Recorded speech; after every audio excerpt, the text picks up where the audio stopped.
Chapter 5. A Weak Little Man.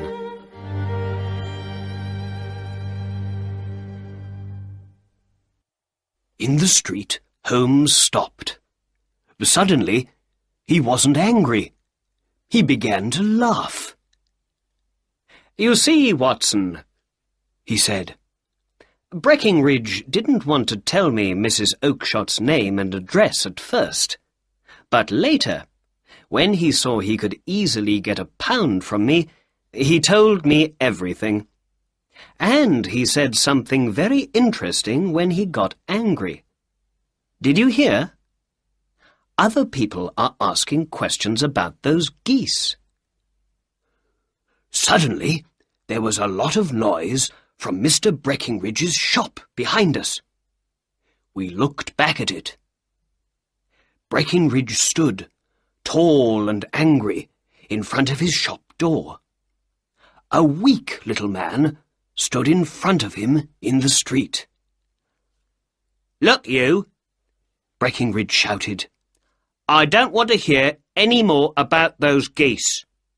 Mrs. Oakshott can come and speak to me when she wants, but not you. You have nothing to do with it. Did I get the geese from you?" "No, but one was my goose, I tell you," cried the little man. "Then ask Mrs. Oakshott for it."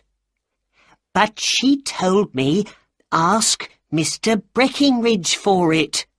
"Well, that's nothing to do with me. I don't want to hear any more from you. Do you understand? Now go away." Breckinridge closed his shop door angrily, and the little man ran off down the dark street.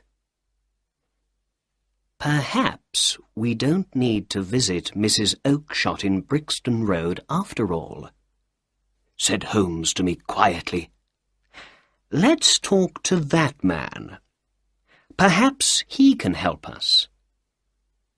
Holmes walked quickly up behind the little man and put a hand on his shoulder.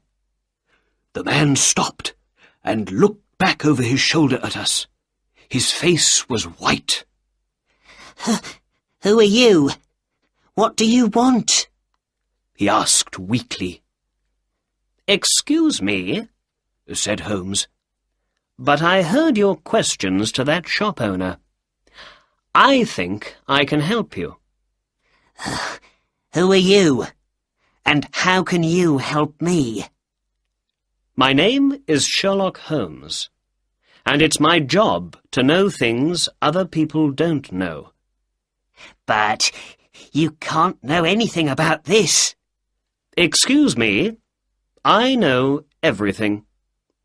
You want to find 24 geese.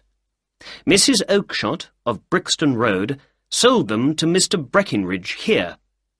He sold them to Mr. Windygate, the owner of the Alpha, and Mr. Windygate sold them to the people in his goose club."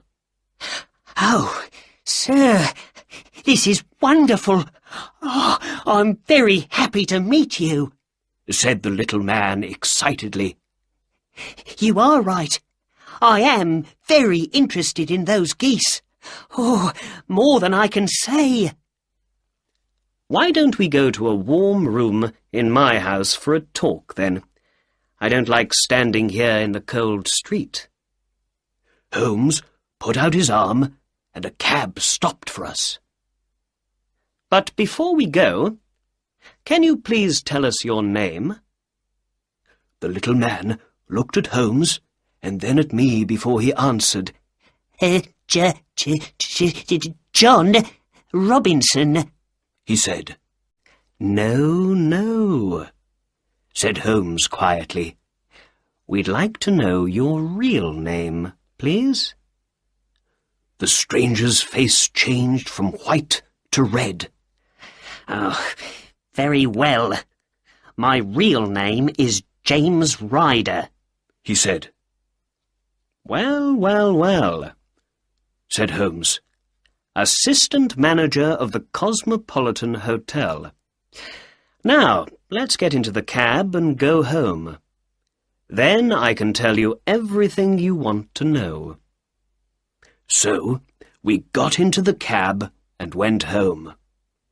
Ryder looked excited, but said nothing. Holmes didn't speak at all in the cab.